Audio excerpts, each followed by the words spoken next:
Hello, you guys, and thank you so much for tuning into my YouTube channel.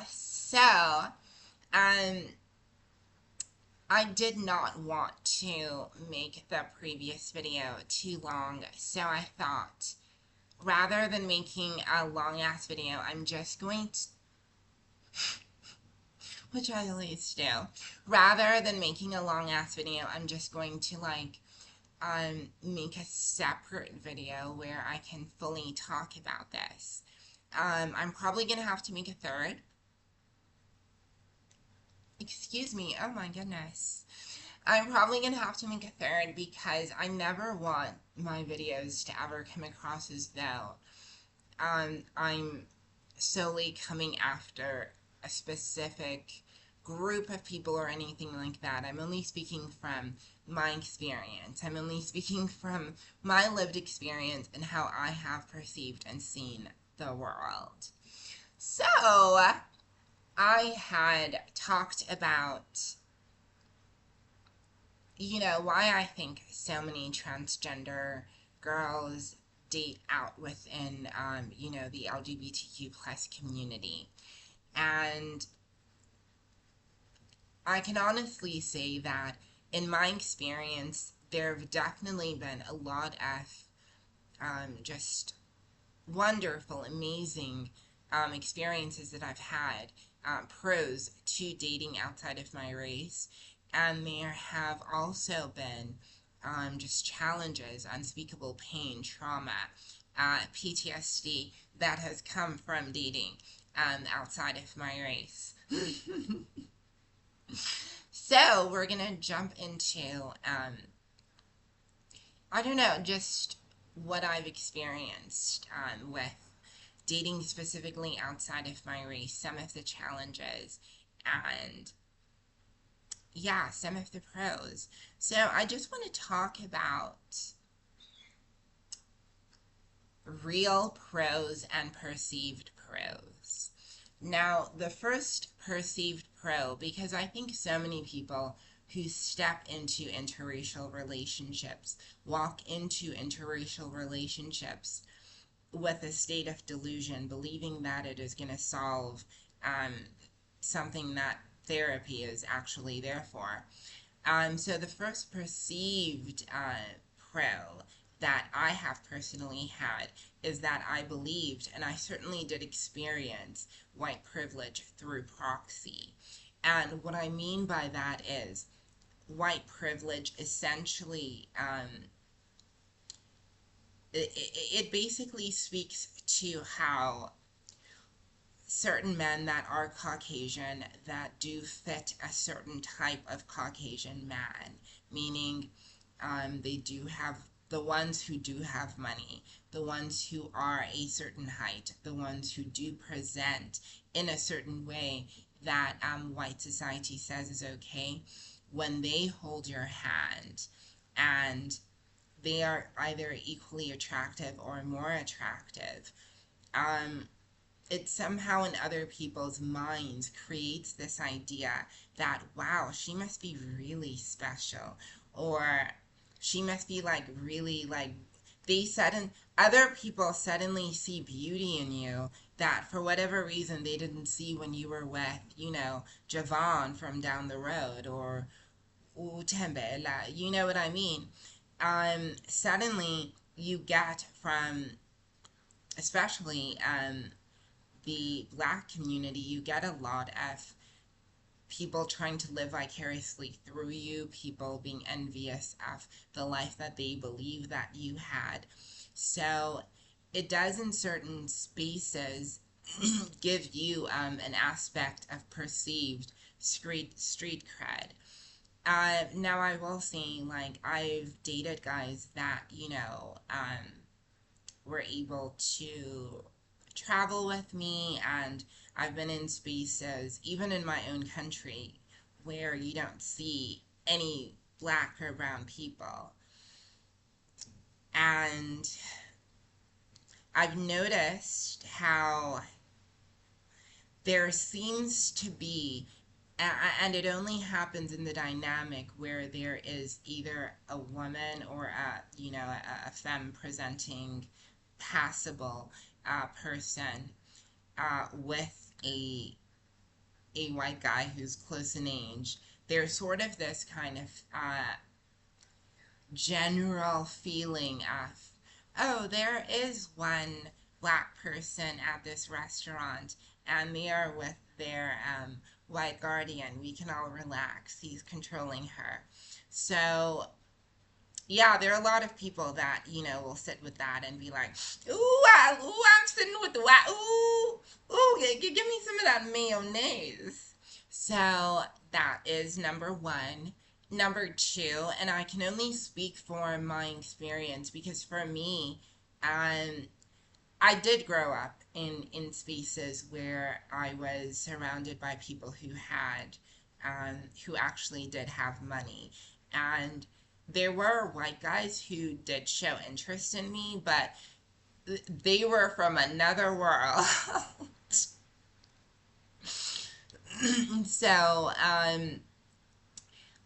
I dated guys who were flying to my country, as like things like staying at five-star hotels, things like going on, like I don't want to go on and on and on, but the white men that I dated were able to help me afford a lifestyle which I associated with white supremacy. I associated those spaces as being spaces where um, I would receive pushback if I had to try and go in alone. I mean, there were so many times. I'll never forget this one time, me and my ex-boyfriend, one of my ex-boyfriends, we went to Neisner and we were staying in a gated community called like Thiessen Island. And I accidentally, it wasn't even me, it was him. He accidentally pressed the alarm and he was in the shower. So, there's banging on the door. So I go down and there are these security guards, and immediately they're alarmed because they see me. And luckily, I knew, like, I was sharp enough to quickly be like, Jimmy, there are guys, like, down, could you please, like, help? Like, and yeah, like, within a minute, it was all sorted. There was no issue. But I know, had I been there by myself, I would have gotten questioned, just like going to Singapore um, with my ex, he can right in. And for me, even though I have visa free entrance, they're interrogating me. It stops when, he brings himself next to me and I can sort of like in his arms. So there is this perception that you are safe in certain spaces. But the question is, why should such spaces exist? Now, another advantage is, I will say, just as a trans woman, um, if you know anything about violence towards trans women, or the trans women that are unalive the most, you would know that it's more prevalent amongst black trans women. Black trans women face the most unalivings by their significant others. And often, there is a lot of propaganda about black on black violence. And when you see the stories of trans women whose lives have been taken, it is sometimes in the most aggressive, uh, violent way, and we just don't see that as much within the white community. So there is this perception of safety. Case in point, do y'all remember in the year 2020 with George Floyd? Now, there were mass riots. all throughout the state of Minnesota and the Twin Cities, St. Paul and Minneapolis. Y'all remember that? Now, do y'all remember that black trans girl who got pistol whooped by her own brown people, and trans women across the United States were like, what on earth? Like, are our lives not black too? So there's always been, like, I know for a lot of people who are entering, 2025, they're taken aback at just the hostility that people have for each other. Listen, trans girls, we faced that back in 2013, girl. This is how everybody been talking to us. So, there's always been a real fear that some of us have had for our own community. Um, I have friends who are no longer with us because, you know, stuff happened. And I'm not gonna lie, like, for me, I was always terrified of going to nightclubs that were specifically only black people. I felt that if I was in one of those spaces and dare I get clocked, oh, oh, and there's a person who really doesn't like trans people. Maybe I'm at some club and there's this um these guys from the northern part of Nigeria that are super Islamic, and there's some Kosa dudes up in there, and everybody's like, wait, you check out the muscles? That ain't no bitch. That ain't no bitch. Nah, nah. Like I know, like I've been in situations where I was almost abducted and I had to fight and I had to deal with people like jabbing objects into my body. I still have the scars on my body to show you. I have had incidences where I might have talked about this maybe in my other channel, but a guy tried to push me off a bridge. Like, when I say some of us have not only been traumatized by the media we've seen and how other trans people, other trans girls have just been taken out wholesale, wholesale, not even retail, wholesale. Um, yeah, we and to add to that, we have our own experiences of being jumped, of being like, let's be so for real. When it comes to SA, like, you know how people do with us. Like, you know what happens with us. And when one person has so much trauma, they become so self-hating, and maybe not even self-hating, sometimes so fearful that they jump into the arms, woo, they jump to the white man. They're like, the white man, the white man, yo, the white man, yo, the white man.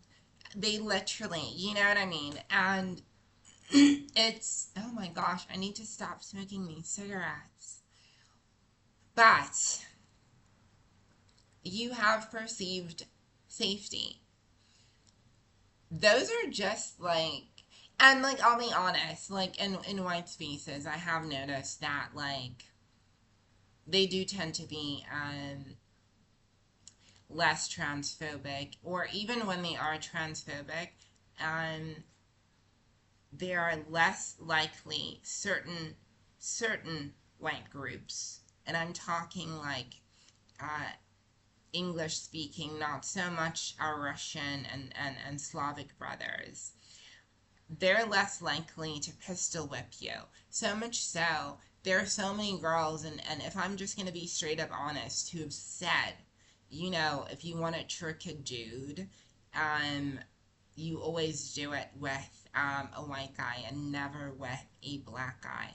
And for me, I'm going to be so 100% transparent. I've never necessarily gone in with the idea of tricking men, but I've been in spaces where I was trying to pass, and because I was not socialized in femininity, I get hit on, I get into a situation that ends up, yes, being sexual, and I was able to get out of it.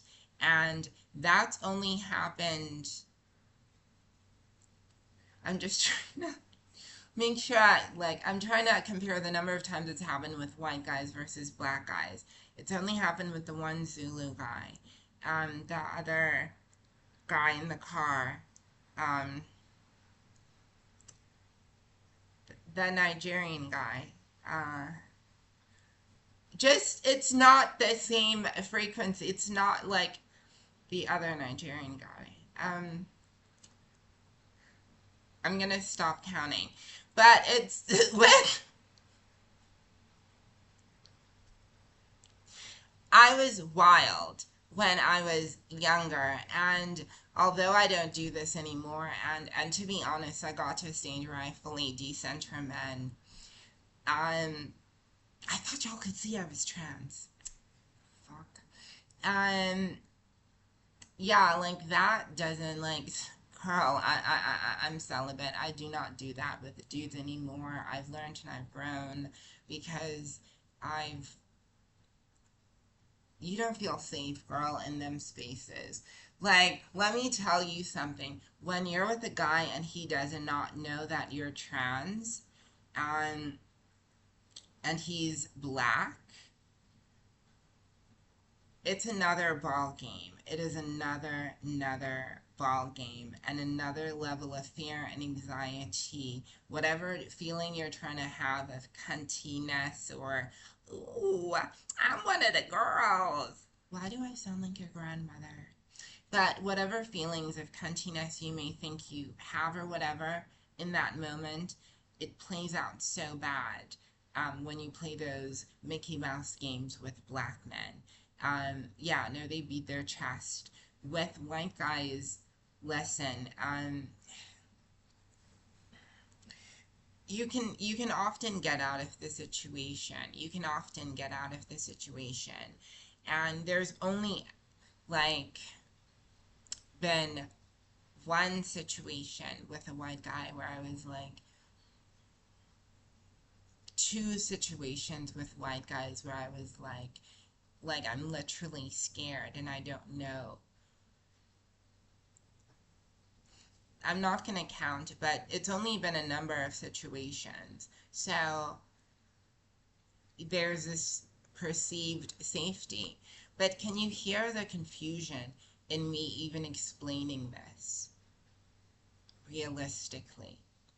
So the advantages, the perceived advantages of dating within only white guys, I don't know, it sounds like nefarious reasons trying to lie your way into somebody's into somebody's bedroom, or you trying to find validation in the arms of a man.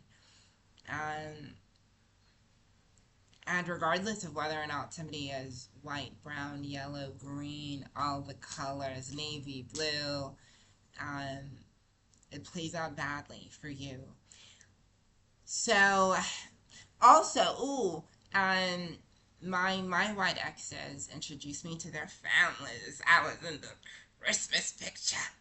So, like, you know what I mean? Like, it was always, there was a level of, like, I'm closer to a dream. And I think whenever black people only date white people, they think they're closer to some dream. Some dream that's up in a white picket fence with the golden retriever, and then celebrating like like the 4th of July, out barbecuing, and with the neighbors, like from Home Improvement. Yeah, like a lot of us are trying to have that dream, and if it's not like that, at least the Full House dream. But it's a dream, fictitious, fake, fiction, like books.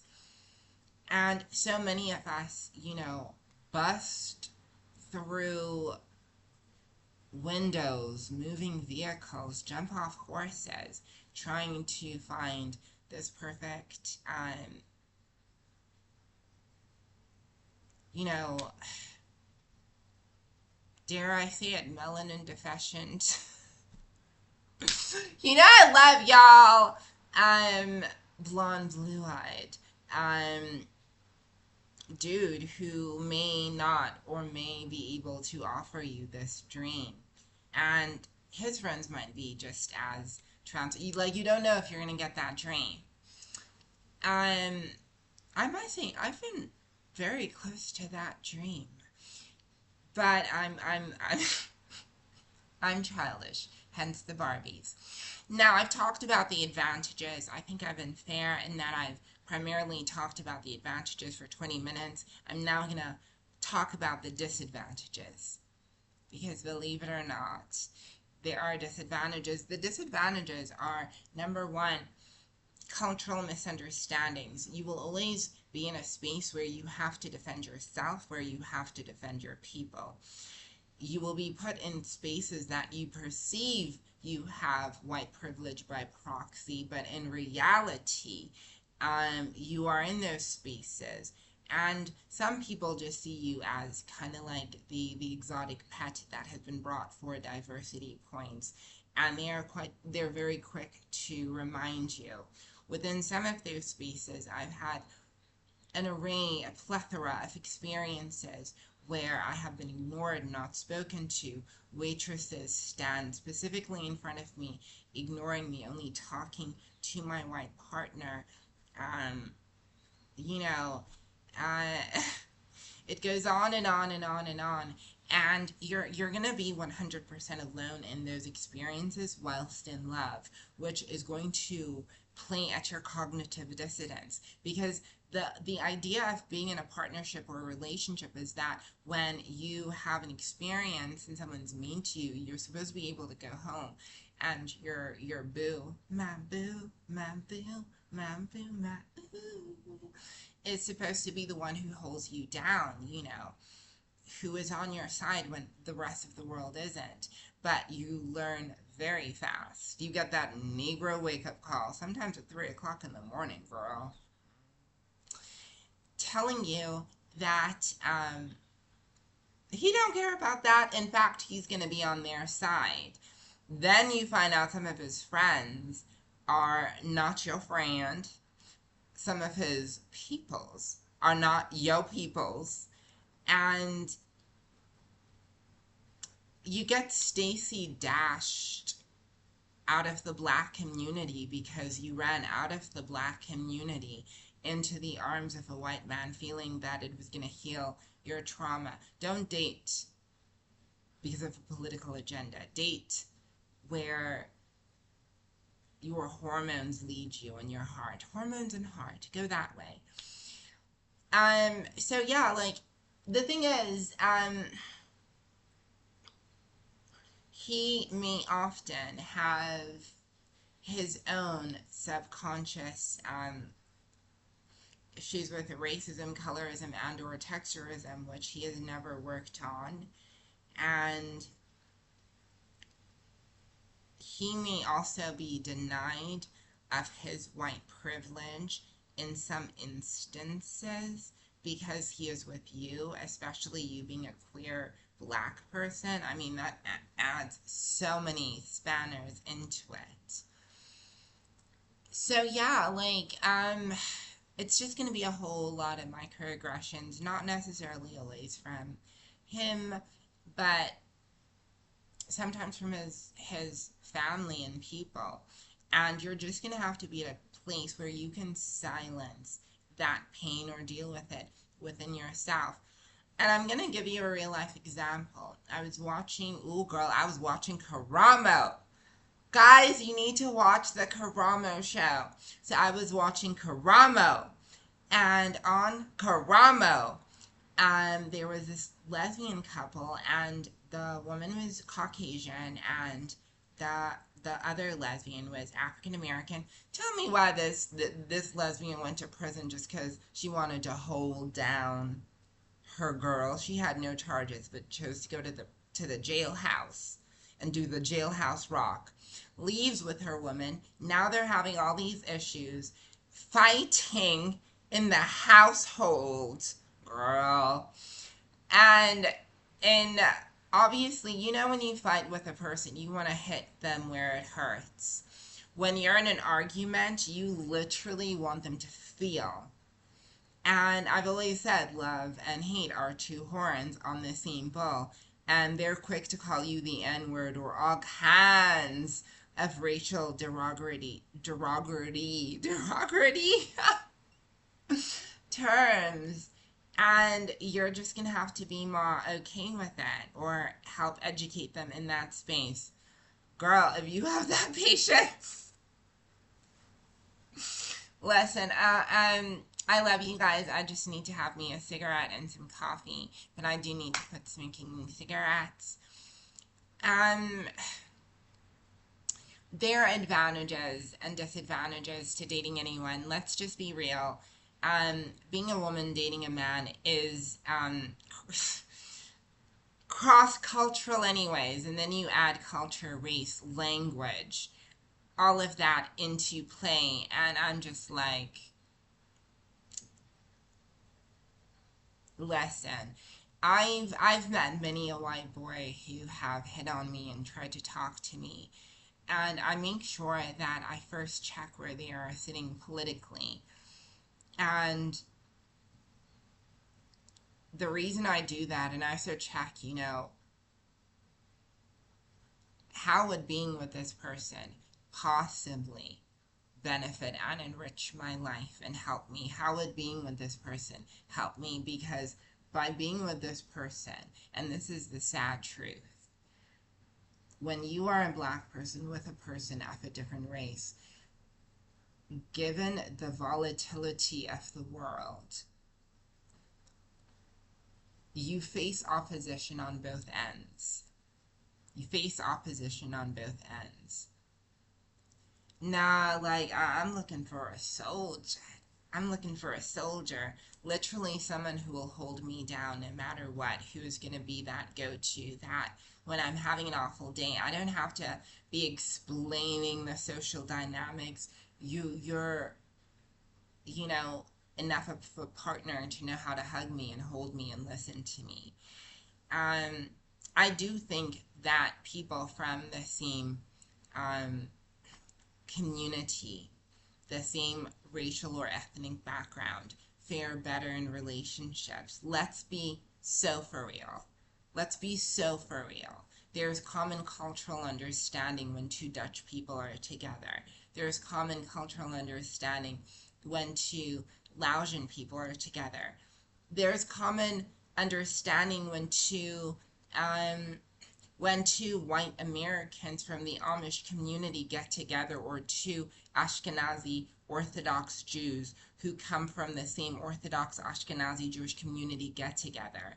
This is a human thing. It is not a race thing. We go where we feel we are celebrated as a people. We go where we feel our people are celebrated. There are some of us who run into white arms because we hate ourselves, but a healthy person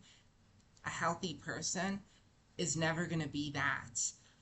Um, and the thing is, like, I also understand the necessity for dating outside of your race when you feel that there are no viable partners within where you live, your community. Let's say you live in Ireland, you live in the former Czechoslovakia, the Czech Republic, or Slovak Republic, or hey, maybe you're in good old Finland, and there aren't a lot of trans people out there, and the ones who seem to be out there are all of different races. I understand why white men would, specifically with trans women, would date Asian, Latin American, and or black in some instances. So I'm not saying that is in and of itself wrong. I'm not saying that I don't understand why it happens. What I'm saying is that when those relationships occur, when there is that meeting, it needs to be an actual relationship, not one where the person is just, you have the one person just fetishizing the other person and not really caring about their community, and the person from said community is running away from their community, thinking they're going to find help in white arms. Girl, go on ChatGPT and type nearest psychologist. Do that. And I really don't want to be that person, but if you are dating for the reasons because you hate yourself, because you think the black community, everyone in the black community hates you, let's be so for real. 92% of black Americans voted for policies that would actually help the LGBTQ plus community. So in as much as black people troll the LGBTQ plus, when it boils down to it, the black community would never help take away y'all rights. It's only that 8% that if you are that type of person who is running away from the black community because you hate yourself, because you think only white people will accept you, you're going through something. I don't know what it is.